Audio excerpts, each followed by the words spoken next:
अस्सलाम वालेकुम। मैं हूं आपका दोस्त और आपका होस्ट उमैर मुनीर और आप देख रहे हैं the chat cast show with Umair Munir. पिछले दिनों मेरी एक साहब से क्लिफ्टन में मुलाकात हुई। वो डॉल्मेन मॉल में एक बहुत बड़े ब्रांड के साथ एसोसिएटेड हैं। जब मैंने उनसे गुफ्तगू की तो पता ये चला कि वो टेलर है।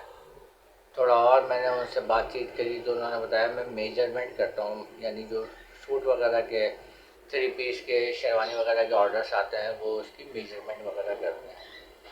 मैंने उनसे पूछा सर आप की कितनी मतलब महीने की कितनी आमदनी आपकी बन जाती है। तो उन्होंने कहा कि 1.5 से 2 लाख रुपए तो आराम से आमदनी हो जाती है। मैंने कहा सर ये तो बहुत अच्छी बात है कि अगर आप टेलर का काम करते हैं, मेजरमेंट करते हैं और काम में आपकी इतनी आमदनी है कि महीने के आपके 1.5 से 2 लाख रुपए आराम से बन जाते हैं। फिर मैंने उनसे ऐसे ही पूछा, मैंने कहा कि सर आपके पास स्टार्टिंग प्राइस क्या है। तो उन्होंने कहा थ्री पीस सूट की हमारे पास जो स्टार्टिंग प्राइस है वो 9 लाख रुपए है, यानी 9 लाख रुपए से स्टार्टिंग प्राइस है थ्री पीस सूट की। मैंने कहा सर वेरी गुड।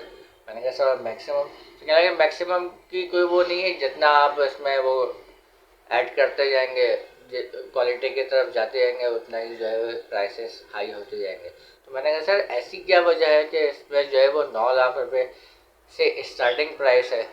9 लाख रुपए में तो एक आम अगर देखा जाए तो वो शादी हो जाती है, और 9 लाख रुपए का थ्री पीस सूट। तो मैं बोला भाई इसका जो फैब्रिक है ना वो फैब्रिक बाहर का कपड़ा होता है, वो इम्पोर्टेड कपड़ा होता है, और इसकी जो स्टिचिंग होती है, इसका जो बुकरम वगैरह होता है वो बहुत आला क्वालिटी का होता है, जिसकी वजह से इसकी जो प्राइसेस हैं वो बहुत ज़्यादा हाई होती है।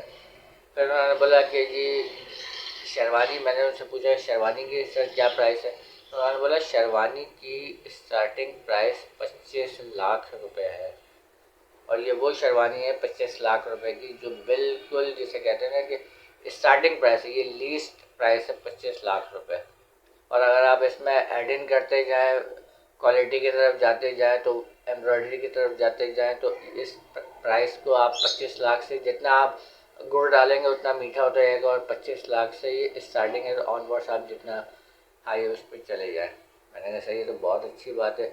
मैंने उनसे ऐसे ही एवरेज एक पूछा, मैंने कहा कि सर आप क्योंकि रिटेल शॉप पे काम करते हैं, बहुत बड़ा ब्रांड है वो, तो मैंने उनसे पूछा कि सर दिन के कितने ऑर्डर्स हो जाते हैं। उन्होंने कहा कि 4-5 ऑर्डर्स। अपनी इन्फॉर्मेशन के लिए मैंने उनसे पूछा कि मैंने कहा सर मंथली टारगेट कितना होता है, क्योंकि ये मुझे पता है कि जितनी भी रिटेल आउटलेट्स होते हैं इनका मंथली टारगेट होता है। तो उन्होंने बोला कि मंथली टारगेट रिटेल आउटलेट का, इस रिटेल आउटलेट का जिसमें वो काम करते हैं, इसका 50 करोड़ रुपए मंथली टारगेट है। मैंने कहा सर ये अचीव हो जाए तो 50 करोड़ रुपए मंथली टारगेट। बोला बहुत आराम से 50 करोड़ रुपए मंथली टारगेट इसका अचीव हो जाता है।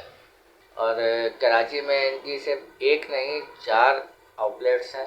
अब आप ये लगा लेंगे 50 करोड़ रुपए मंथली टारगेट एक आउटलेट का है, और ये बहुत आराम से वो बोलते हैं कि अचीव हो जाता है। तो 4 आउटलेट्स अगर है और सिर्फ 50 करोड़ रुपए ही हम लगाएं तो 200 करोड़ रुपए मंथली वो ब्रांड जो है वो इन आउटलेट 4 आउटलेट से कमा रही है। ये तो टारगेट है, ये तो उनके एम्प्लॉयज़ को ये कहा जाता है कि जी इतनी तो सेल करनी करनी है और इतनी तो होनी होनी है। इससे अबव अगर आप चले जाए तो वो एक अलग चीज़ है। तो मुझे जो एक चीज़ सीखने को मिली एक ये कि अगर आपका क्वालिटी का काम है तो उसके पैसे हैं। वो टेलर है वो मेजरमेंट करते हैं, लेकिन काम क्वालिटी का है तो उसके पैसे हैं। दूसरी चीज़ ये कि अगर चीज़ क्वालिटी की है तो उसका कस्टमर भी है और सेल भी है।